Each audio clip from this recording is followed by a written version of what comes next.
Fais briller sur nous ta face. Esprit de Dieu,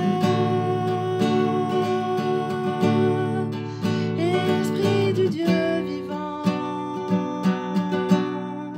souffle du nord, souffle du sud, souffle de l'est, souffle de l'ouest, Esprit de Dieu, Esprit du Dieu vivant, souffle des quatre vents et descend sur nous.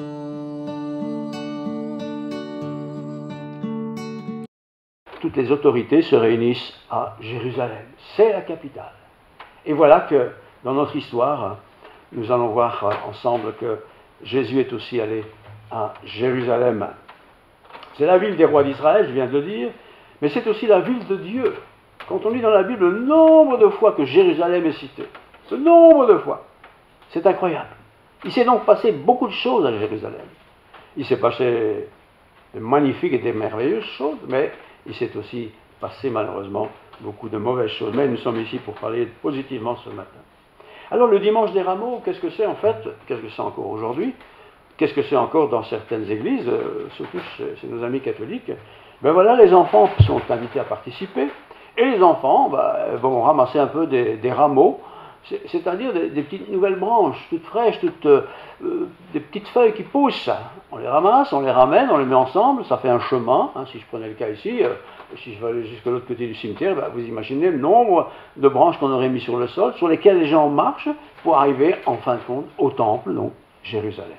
C'est un moment précieux. On connaît bien les fêtes de Noël, on connaît bien les fêtes de Pâques, mais c'est vrai que ce jour des rameaux, il est dans le calendrier, mais à part, c'est à peu près tout. D'autant plus que dans les calendriers, vous avez remarqué certainement cette année-ci, il y a peu de références à des thèmes bibliques. Avant, c'était clair. Noël, Pâques, c'était marqué. Aujourd'hui, on ne marque plus tout ça. Neutralité oblige. Tu parles d'une neutralité. On nous a surtout mis à côté, de toute façon, c'est bien dommage. Donc, Jésus est à Jérusalem, et il est dit qu'il est sur le dos d'un ânon, sur lequel n'avait jamais été assis personne. C'était un ânon vierge du port de quelqu'un sur le dos. Et Jésus est assis sur un ânon. Et l'histoire de cet ânon, et l'histoire comment le Seigneur a pu monter sur cet ânon, est décrite. Lisez-le, c'est très court, mais c'est intéressant. C'est intéressant parce que si la Bible nous le rappelle, nous le raconte, c'est que ça avait une signification. Un ânon, c'est petit. C'est le petit d'une ânesse, un bébé, quoi. Et Jésus est sur ce bébé. Et moi, j'ai déjà imaginé 1000 fois, 1000 fois, j'exagère, Jésus qui est un homme, qui est un adulte, assis sur un ânon, le petit d'une ânesse, c'est petit. Ses pieds devaient sûrement poser par terre à peu près, quand il était sur le dos de cet ânon. Mais ça s'est passé comme ça. Ça s'est passé comme ça.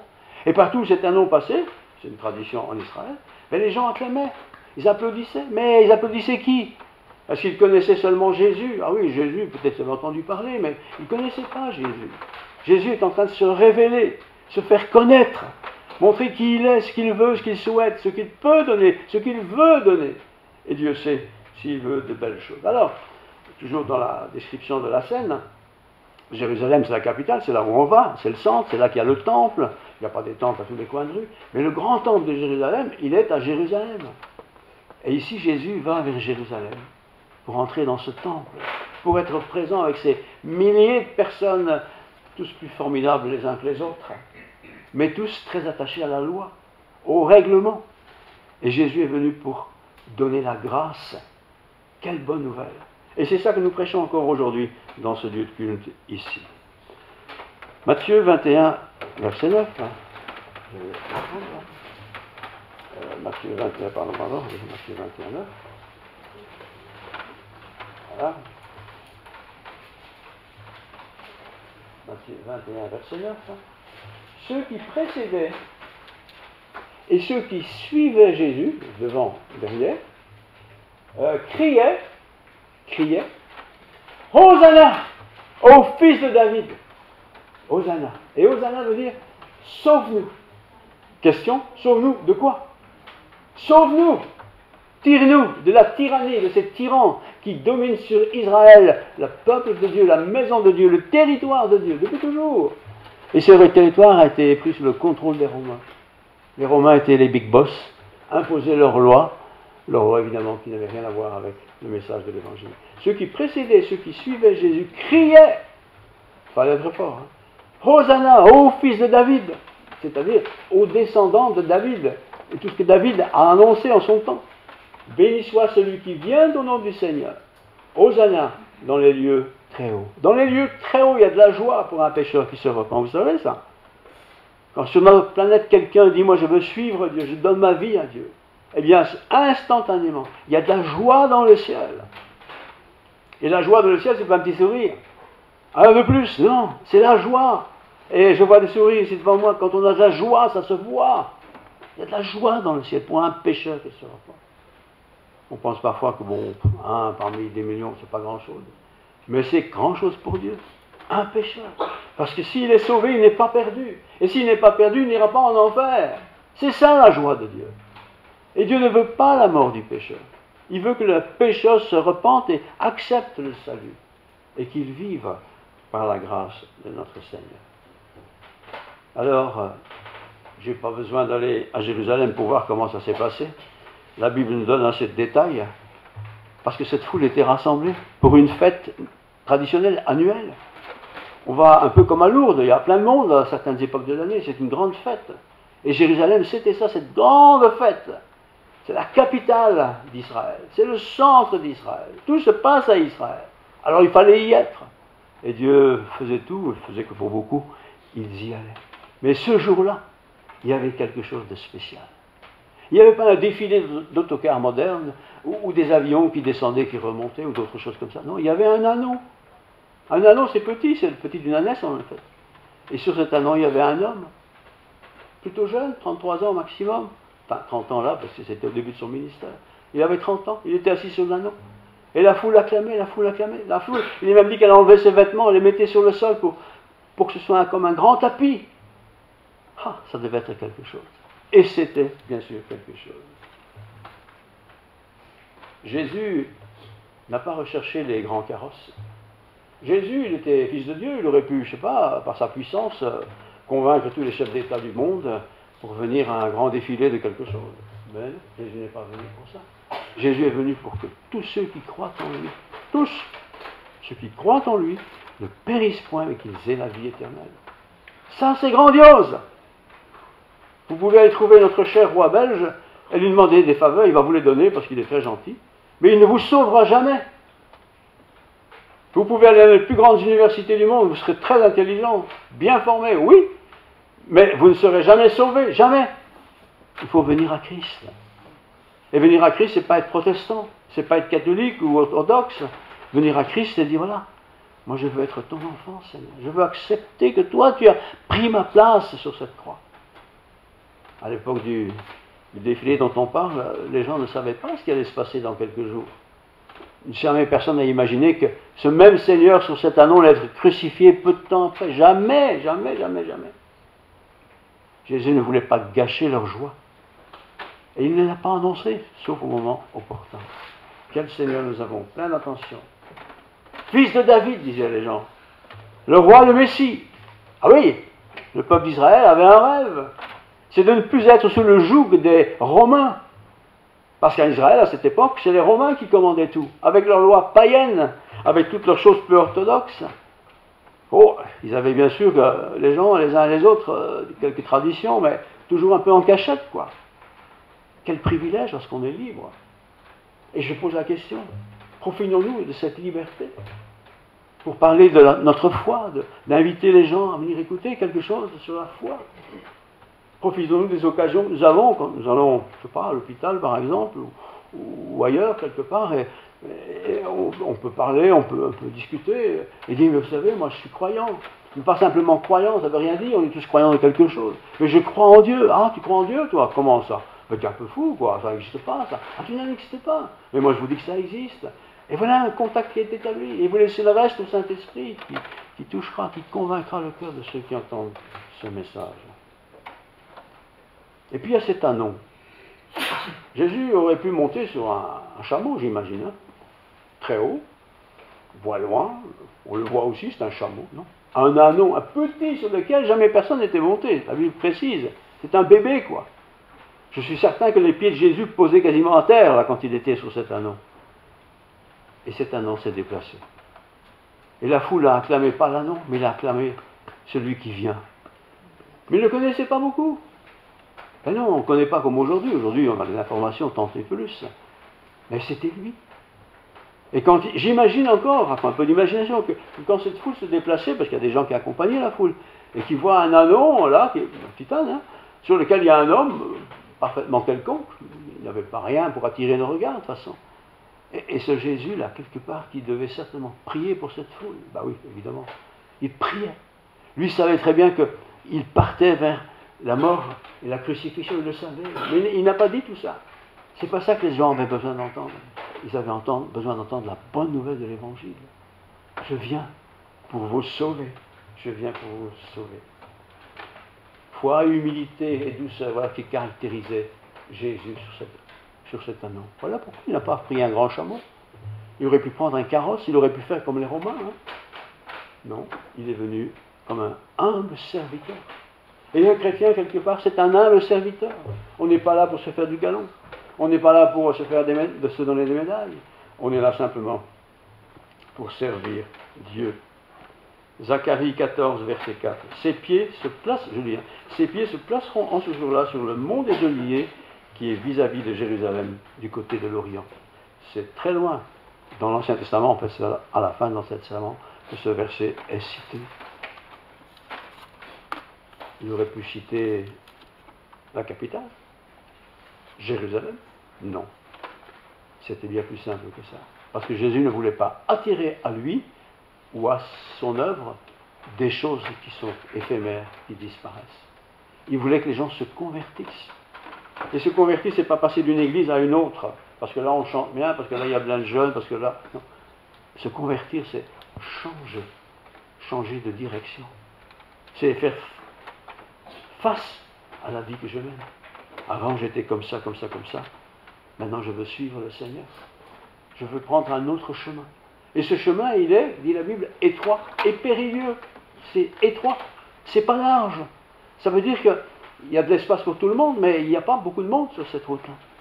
Et si vous êtes là ce matin, c'est que vous avez déjà fait le bon choix. Mais restez dans ce choix. Continuez de suivre ce choix du Seigneur. Israël, à l'époque de Jésus, je retourne là, quand ils acclament Jésus, ils se rappellent certaines prophéties, parce qu'on parlait de ce Jésus qui sera sur un anon. La Bible en parlait, enfin, des morceaux de Bible qu'ils avaient. Hein. Et ils voient ça. Certains connaissaient ce Jésus, l'avaient peut-être entendu à une réunion quelque part, d'autres ne le savaient pas, mais voilà, de bouche à bouche, ça fonctionnait. Et quand ils ont vu Jésus, la Bible est claire, il n'avait rien pour attirer nos regards, c'était même pas un bel homme, c'était pas un surman, c'était quelqu'un comme vous et moi, simple. Mais il était là pour apporter une bonne nouvelle. Quelle nouvelle? La nouvelle du salut. Et Jésus n'a eu de cesse que donner ou mettre à la disposition des uns et des autres cette idée de salut. Ce n'est pas de devenir un bon juif sadducéen ou pharisien ou essénien, hein, c'est un peu le type de religion, c'est pas ça que Jésus a prêché. Il a dit notamment, venez à moi, Jésus, vous qui êtes fatigués et qui êtes chargés, et je vous donnerai du repos pour vos âmes. Je ne vais pas soigner votre corps en particulier, parce que le corps de toute façon va partir un jour. Mais nos âmes, vous savez, c'est ce qui fait que nous sommes des humains. C'est notre âme, ça. Et notre âme, parfois, fonctionne tellement vite qu'on se stresse, on se panique, on ne sait plus ce qu'il faut faire ou pas faire ou doit faire. Toutes ces choses-là arrivent. Et Jésus est là. Comme a été écrit dans Ésaïe 50, verset 6. J'ai livré mon dos, prophétie, hein, j'ai livré mon dos à ceux qui me frappaient. Parce qu'il y a eu cette belle journée que je viens de lire. Mais ça n'a pas toujours été comme ça. Pendant les 3 ans où Jésus a été prédicateur itinérant, il a souvent été rejeté. Donc j'ai lu la suite. J'ai livré mon dos à ceux qui me frappaient. J'ai livré mes joues à ceux qui m'arrachaient la barbe. On sait maintenant que Jésus avait une barbe. Je n'ai pas dérobé mon visage aux outrages et aux crachats des gens. Jésus, le roi des rois, le Seigneur des seigneurs, voilà ce qu'il a subi là, alors qu'il était dans le projet de Dieu. Nous, on veut une belle cravate, toujours une cravate, on dormirait bien avec. On veut jouer un beau costume, on veut être bien, quoi, une belle voiture et tout ça et tout ça. Jésus n'a jamais cherché ça. Il était venu annoncer une bonne nouvelle. Philippiens 2, 16, 6 à 11. Je vous lis. Lui, donc Jésus, dont les conditions étaient celles de Dieu. Les conditions étaient celles de Dieu. Ça veut dire qu'il était fort intime avec Dieu. Il n'a pas estimé comme une proie à arracher d'être égal avec Dieu. Autrement dit, il n'a pas voulu se comparer à Dieu. Il était fils de Dieu, mais il n'a pas voulu faire ça. Il n'a pas estimé comme une proie à arracher d'être égal avec Dieu. Je viens de le dire. Il s'est dépouillé lui-même en prenant la condition d'esclave. Il suffit de regarder un esclave à l'époque des Romains. Jésus a pris cette position-là, alors qu'il était fils de Dieu, qu'il était notre Seigneur, notre Sauveur. Il s'est humilié lui-même, donc Jésus, tout ça, devenant obéissant jusqu'à la mort, même jusqu'à la mort de la croix. Il aurait pu ne pas y aller, parce que lui voyait bien, il savait tout ça. Il savait que ce serait terrible, effrayant, agonisant, être crucifié. C'était vrai pour tous les crucifiés. Mais lui, c'était pire, parce que lui allait en même temps qu'il était crucifié, porter sur lui, prendre sur lui tous nos péchés. Dieu sait s'il y a des péchés dans le monde. Il savait tout cela. Et c'est pourquoi l'apôtre Paul précise, Dieu l'a souverainement élevé et lui a donné le nom qui est au-dessus de tout nom. Afin qu'au nom de Jésus, écoutez, ça nous intéresse fort, afin qu'au nom de Jésus, tous les genoux, fléchissent dans les cieux, sur la terre et sous la terre, et que toute langue confesse que Jésus-Christ est Seigneur à la gloire du Père. Éphésiens 2, 6. Quand Paul a écrit ça, lui, le grand rabbin, mais qui a d'abord été le grand persécuteur du christianisme, il en a fait mettre des gens en prison. Il a ordonné des sacrifices, des destructions de gens qui croyaient dans ce Jésus. Mais un jour, il s'est converti. Il est devenu chrétien. Et il est devenu l'apôtre que nous connaissons avec tous ses écrits qui sont à notre disposition. Eh bien, aujourd'hui encore, les chrétiens, c'est aussi comme ça. On est ce qu'on est, femmes, des hommes, riches, pauvres, à l'aise, tranquilles, faciles, difficiles, souvent malades, pas malades, bref, nous sommes ce que nous sommes. Et puis un jour, on fait cette rencontre avec le message de Dieu. Et ce message de Dieu ne vient pas comme ça du ciel sur la table, c'est quelqu'un qui en parle. On est quelque part, et tout d'un coup, paf, ça flash, on reçoit un petit document, un petit traité, une petite discussion. Et tout d'un coup, notre cœur, il est comme pris là. Mais qu'est-ce qui se passe là? Qu'est-ce que c'est?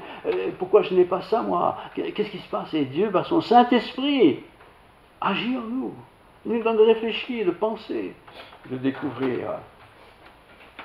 On pense parfois que la religion n'a plus beaucoup de place.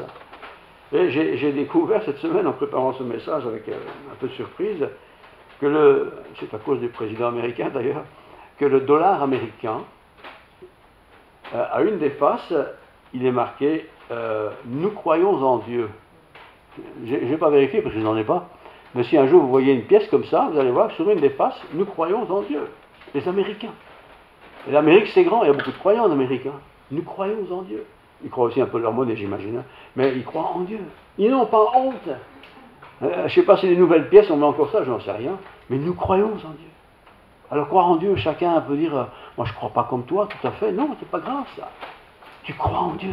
Dieu existe. Il est mon Seigneur, il est mon Sauveur. Et je n'ai pas eu de difficulté à imaginer dans le petit texte cette semaine, en imaginant cette scène dont je parle maintenant. À l'époque, là, la foule, ils sont malheureux, ils sont persécutés, ils sont brutalisés par les Romains qui n'en avaient rien à faire. Et puis voilà ce Messie qui vient avec cette bonne nouvelle. Mais ce Messie est tellement petit. 1m60, 1m70, c'est pas ça le problème. Mais petit, il n'y a pas de carrosse, il n'y a pas d'armée, il n'y a rien. Il y a un petit Seigneur qui vient avec une bonne nouvelle. Une bonne nouvelle qui, quelque temps après, 3 ans à peine après, va être crucifié. Et c'est pour ça que quand il a été crucifié, tout le monde n'a pas été informé, évidemment, mais il y avait quand même des gens informés. Et quand ils ont dû voir ce Christ sur la croix, ils ont dit, mais pourquoi ils l'ont crucifié? Mais il n'a rien fait de mal. Il n'a dit que des bonnes choses. Pourquoi l'ont-ils tué, quoi? Pourquoi persécute-t-on dans certains pays les croyants? Pourquoi est-ce qu'on ne veut pas discuter avec des croyants? Comme si les croyants étaient des cons, quoi. Ou des brutes, ou des égoïstes. Mais non. Un croyant, je ne parle pas de celui qui croit comme ça, mais un croyant qui vit sa foi, il a plein de bonnes choses à partager. Voilà ce que Dieu a fait dans ma vie, parce que j'ai découvert, je vous le dis. Mais choisissez, regardez, étudiez, vous allez voir. Le Saint-Esprit peut aussi nous convaincre. Alors ce jour est un jour particulier, le dimanche des Rameaux. D'abord, c'est férié, puis ça tombe un certain jour. C'est bien qu'ici, il n'y a pas d'enfants, donc on a un peu mis de branchage, mais dans beaucoup de villages, en tout cas dans mon époque, peut-être encore maintenant, les enfants font quelque chose. Hein. On va dans les flambeaux, là, on allume ça, c'est sympa, c'est tout, mais on n'explique pas le sens de tout ça. On n'explique pas le sens de tout ça. Jésus-Christ est fondateur de l'Église. Il n'est pas le constructeur de bâtiments, mais il est le fondateur de l'Église, de l'Ecclésia. L'Ecclésia, c'est le rassemblement. Le rassemblement de qui? Pas des pentecôtistes ou des évangéliques ou des darwistes ou des catholiques. Le rassemblement des élus. Quels élus? Ceux qui croient en Dieu. Eh bien, que tous ceux qui croient en Dieu viennent ensemble. Chanter ensemble, prier ensemble. Lisez la Bible ensemble. Et le Saint-Esprit est le même. Il partagera notre cœur. On a besoin, si on veut se consacrer à Dieu, si on veut être, disons, à fond pour Dieu, on a besoin de plusieurs choses. 1. Connaître la volonté de Dieu. Qu'est-ce que Dieu veut pour moi? Et vous cherchez, vous trouverez dans la parole de Dieu. Deuxièmement, vous devez discerner en lui sa volonté. Il faut discerner. Ce n'est pas une petite lettre que Dieu va mettre dans notre boîte aux lettres, mais au travers de sa parole, au travers de la lecture de sa parole, Dieu va nous donner de discerner ce qui est à lui pour nous. Et il a de grands cadeaux. On peut aussi questionner Dieu. Parfois on a des questions, quoi. Pourquoi ci, pourquoi ça? Pourquoi cette bonne personne elle est tombée à un accident, elle a 2 jambes cassées, irréparable, pourquoi elle n'a rien fait de mal? On peut se poser des questions. Et on peut aussi s'attendre à des réponses de la part de Dieu. Et des bonnes réponses. On peut aussi tout simplement laisser aller notre propre esprit. Parce que notre propre esprit, qui est rempli de l'Esprit de Dieu, va aussi nous parler. Et parfois des questions qui nous viennent, on se dit, tiens, où est-ce que j'ai entendu ça? C'est peut-être Dieu qui te la donne, pour que tu lui donnes une réponse. Qu'il y a peut-être une petite chose à changer, qu'il y a peut-être quelque chose à améliorer. Écoute cette voix qui te parle. Écoute. L'entrée à Jérusalem a dû être tonitruante. C'était l'annonce d'une grande transformation pour Jérusalem. C'était une capitale, hein. Beaucoup de choses à Jérusalem. Beaucoup d'échanges d'argent, par exemple. Mais ça allait devenir la capitale du salut, où on pouvait rencontrer Dieu. Parce que bien sûr, quand Jésus est venu, il y avait bien sûr les prêtres qui étaient là dans le temple, des érudits, beaucoup. Il y avait des érudits qui sont restés ce qu'ils sont restés, des bons profs, mais d'autres se sont convertis à Jésus-Christ. Et leur message a changé. La prédication a changé. Philippiens 2,10, voilà ce qu'il dit notamment. Tu glorifieras le Seigneur, et puis un peu plus, tout genou fléchira. Le genou, c'est ce qui nous tient debout. Ça va fléchir. Toute langue confessera. On va en parler. Et que toute langue confessera que Jésus-Christ est Seigneur. À la gloire, pas des protestants, pas des catholiques, pas des orthodoxes, mais à la gloire de Dieu le Père. Et quand un jour, votre jour, ou une connaissance, la personne est venue à Jésus-Christ, c'était la gloire du Père. Le Père est glorifié quand quelqu'un se tourne vers lui. Et nous pouvons nous réjouir avec Dieu. Mais c'est formidable! Cet homme que j'ai parlé d'il y a 10 ans, et maintenant il est devenu chrétien. Cette jeune fille là, qui n'en avait rien à cirer à l'école, tout le monde se moquait d'elle, est devenue chrétienne. Il y a de la joie dans le ciel. Et s'il y a de la joie dans le ciel, il y a forcément de la joie dans notre cœur. Christ est le libérateur. Mais il fallait qu'il passe par la croix. Et cette croix a été suivie de ce chemin de croix, de cette fête qu'on fête maintenant un peu, enfin, plus ou moins, en tant que protestant, on ne fait pas tout ça quand même. Voilà. Alors, la foule qui est là, parce qu'il y avait de la foule, hein, il n'y avait pas beaucoup de télévision, donc quand il y avait un événement extérieur, les gens sortaient évidemment. Donc, puisqu'il fait chaud là-bas, on n'en risque pas d'avoir trop de pluie sur la tête. Les gens se posaient des questions. Mais c'est qui ce monsieur sur cet anon-là? Et ces gens qui le tiennent, ces gens qui l'entourent, pourquoi ils sont là? Qu'est-ce qui se passe? Et les réponses, il les avait données. Certains savaient, d'autres ne savaient pas. On disait peut-être des bêtises, mais on corrigeait parce qu'on avait entendu d'autres choses. Et puis quand chacun est retourné chez lui, parce qu'ils ne sont pas tous restés là pendant les vacances, ils sont retournés chez eux, et là ils ont raconté, voilà ce qu'on a vu, voilà ce qu'on a entendu. Et l'Église s'est installée petit à petit, par la grâce de Dieu. Hosanna, c'est le vendredi saint dans notre calendrier. Hosanna, Hosanna. Et 3 jours après, crucifie. Changement radical. On va me dire, c'est pas les mêmes personnes, c'est vrai. Mais la foule, c'est une foule. Hosanna, gloire à Dieu. 3 jours après, crucifie. Parce que voilà, il prêchait autre chose. Les gens avaient un rêve. Un rêve d'un homme d'État qui allait faire partir tous ces Romains qui les agaçaient au plus haut niveau, parce que les Romains avaient des pratiques évidemment inacceptables pour un juif. Et ils ont rêvé, mais ils n'ont pas accepté le Christ Jésus. Alors nous, mon dernier point, il semble qu'il est possible encore aujourd'hui pour les Belges, les Luxembourgeois, les Européens, de toutes les nations en fait, il est encore possible de discerner la parole de Dieu, alors qu'il y a tant de paroles. Vous pouvez avoir des chaînes de télévision, tout le monde a beaucoup de télévision, quand une télévision, il y a parfois des chaînes, 50, 70, 80 chaînes, et il y a dans toutes ces chaînes de la religion, Dieu, voilà. Ils ont des beaux noms, prédicateurs qui parlent bien, certains très bien, certains disent des bêtises aussi, voilà. On a des livres, on a des connaissances, on a des lieux de culte, tout est ouvert, tout est gratuit, tout ça c'est très bien, subventionné par l'État, par M. Marchand en ce qui concerne la Belgique. Mais posons-nous la question, quelle compréhension ai-je moi de l'Évangile? Comment est-ce que j'entends Dieu au travers de l'Évangile? Quand je lis l'Évangile moi-même, donc à la maison par exemple, quand je lis, qu'est-ce que je découvre? Un texte, comme beaucoup de textes, ou Dieu qui me parle, et qui me dit, tu sais, Marcel, allez, je vais prendre des noms qui ne sont pas ici, Arthur, il n'y a pas d'Arthur ici, ou Germaine, ce que tu lis là, c'est la parole de vie. C'est l'Esprit de Dieu qui me dit ça. Alors bien sûr, il ne m'oblige pas, mais il me donne de réfléchir. Et quand je réfléchis, j'écoute, simplement. J'écoute, je me dis oui, c'est vrai. L'Église, aujourd'hui, et les chrétiens sont souvent dans la peine. On a de la peine parce que les églises ne sont pas mises en évidence. Il y a des églises de tous les types, hein, bien sûr, il y a des grandes cathédrales. Et dans les grandes cathédrales, c'est des grandes conférences qui ne servent pas à grand-chose. De temps en temps, quand même, il y a un prédicateur qui prêche quelque chose, mais c'est très peu, très peu. Et dans les églises, toutes sortes d'églises, qu'est-ce qu'on dit? De quoi parle-t-on souvent? Il faut parler des sujets d'actualité, ça il faut discuter. Hein. Tu es pour l'avortement, tu es contre l'avortement? Et chez vous, on peut être homosexuel? Oui, ça intéresse les gens, mais ce n'est pas notre problème, ça. Le problème, c'est l'évangile.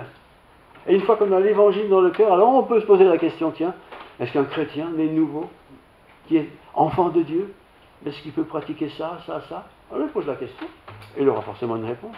Pas une réponse de quelqu'un qui a des idées comme ça, non. Une réponse de la parole de Dieu. Et quand on a l'Esprit de Dieu, on va accepter cette réponse, tout simplement. Tout simplement. Le reste, c'est l'humanité, ce sont les gens.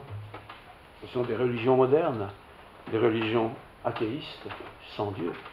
Mais nous ne sommes ce matin pas sans Dieu. On n'a pas de mérite pour aller au ciel. Les 3 lectures qui ont été faites vont dans ce sens. On n'a pas de mérite. Le mérite revient au Seigneur, absolument, 100%. Mais le Seigneur a droit à ses mérites parce que c'est lui, et lui seul, qui a payé de sa vie. Lui le parfait, le juste, 3 fois saint. Il a payé de sa vie pour que personne ne se perde. Et Dieu ne veut pas la mort du pécheur. Il n'y a pas quelqu'un qui dit, moi j'ai pas eu de chance, je ne crois pas, donc c'est que Dieu a voulu que je meure. Hein. C'est pas vrai ça. Dieu ne veut pas la mort du pécheur. Il veut qu'il vive.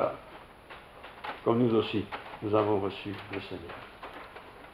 Le remède à tous nos maux, quels qu'ils soient, les maux c'est nos souffrances, le remède à toutes nos détresses, le remède à notre facilité de soumission aux choses du monde. On est vite pris, hein. Eh bien, c'est pas d'avoir lu 50 fois la Bible, mais c'est tout simplement de célébrer Dieu, comme ce dimanche des Rameaux. Toute la foule était là pour aller à Jérusalem, la capitale, entrer dans la présence de Dieu. Ça, ils savaient. Et c'était grandiose, c'était une grande fête. Aujourd'hui, on n'a plus besoin de tout ça, nous avons tout ce qu'il faut. Mais prenons la parole de Dieu. Lisons-la, méditons-la, réfléchissons. Venez aux études bibliques de temps en temps, posez des questions. Et vous allez voir comment Dieu nous bénit. Il nous faut découvrir ou redécouvrir la réalité du règne du Christ? Est-ce que Christ est vraiment le roi dans ma vie? Ou est-ce que Christ est le petit Jésus dans la crèche là? Le petit Jésus à 12 ans quand il joue au football? Est-ce que c'est ça Jésus? Non? Et nous les adultes, comment vivons-nous notre foi? Ah oui, de temps en temps, bien sûr, on va à l'église, c'est clair, il faut y aller, il faut montrer l'exemple. Est-ce que c'est ça notre foi? Est-ce que notre foi, c'est pas au contraire profiter du frère, de la sœur, dans la communauté où je suis, ou notre communauté d'ailleurs? N'est-ce pas aussi la foi, ce moment privilégié où nous nous ressourçons? On a une réponse, tout d'un coup, qui est une réponse à une question que que j'avais dans la tête depuis des semaines, que je ne comprenais pas. On a une réponse. Et on peut ensemble être jouitifs du salut que nous avons dans le Christ. Il y a plus de joie à donner qu'à recevoir, nous savons tous ça. J'ai reçu le Christ par la grâce de Dieu.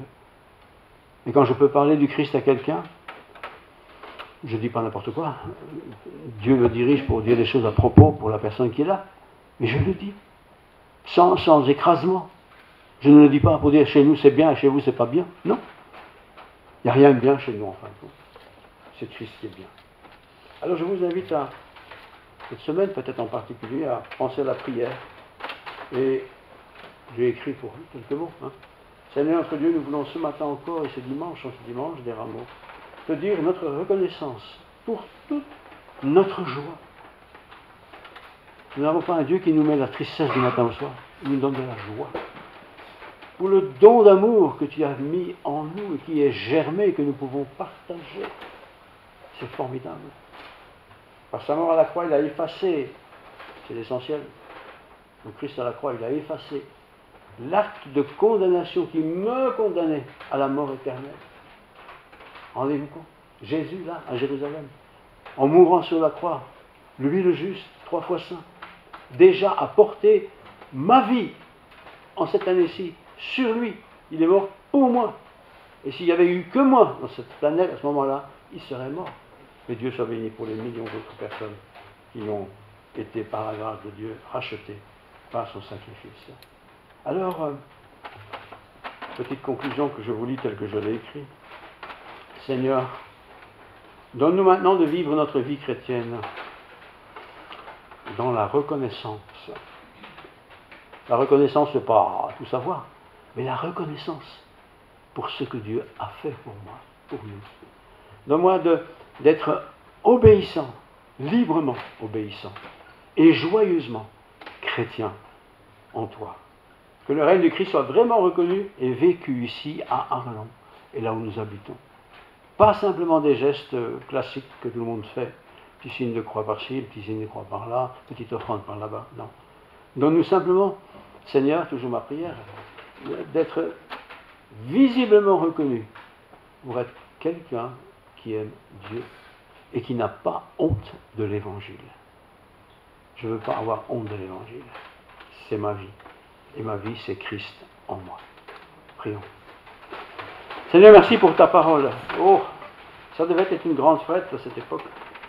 Cette foule à Jérusalem, dans cette capitale, où tous ces Romains étrangers, païens, dirigeaient, gouvernaient. Et là, il y avait cette fête grandiose, qui a bouleversé beaucoup de gens. Beaucoup de gens ont retrouvé l'espérance. Oh, ils sont rentrés chez eux, dans leur famille, dans leur village, mais ils avaient l'enthousiasme de cette rencontre avec le Christ. Ou bien sûr, quand ils ont appris que le Christ avait été crucifié, ils ont dû être tristes, ils ont dû être découragés. Mais voilà, 3 jours après, tu es ressuscité.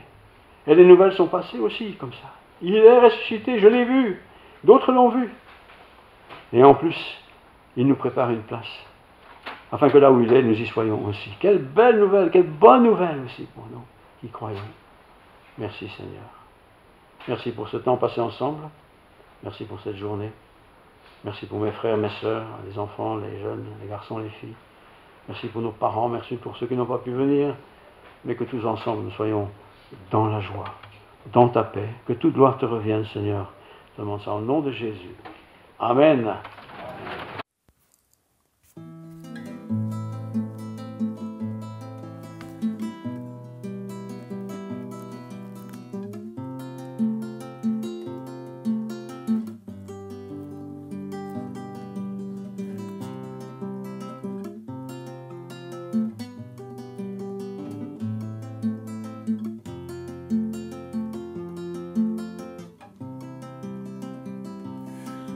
tu es ma force, ma consolation, une lampe devant mes pas. Ta voix a triomphé de l'ouragan, remporté le combat. Tu m'offres chaque jour ton infaillible amour, toi qui as fixé le cours des étoiles, sois mon encre, sois ma voile.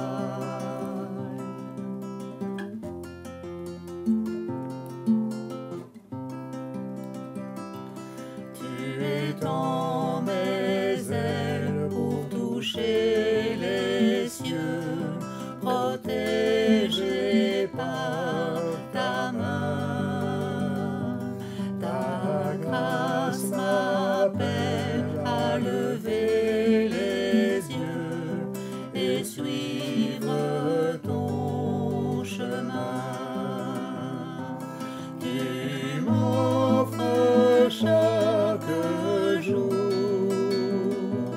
ton infaillible amour, toi qui as fixé le cours des étoiles, sois mon encre, sois ma voile.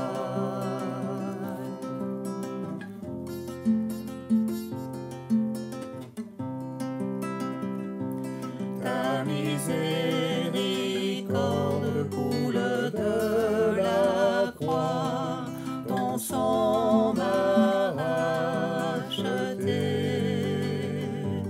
Tout ce que je suis me vient de toi, sans fin je te louerai.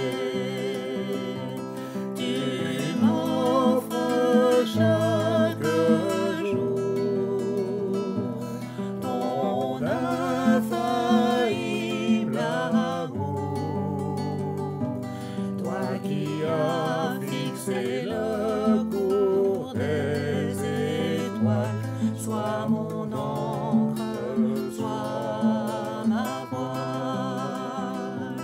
Tu m'offres chaque jour ton infaillible amour, toi qui as fixé le cours des étoiles, sois mon ange.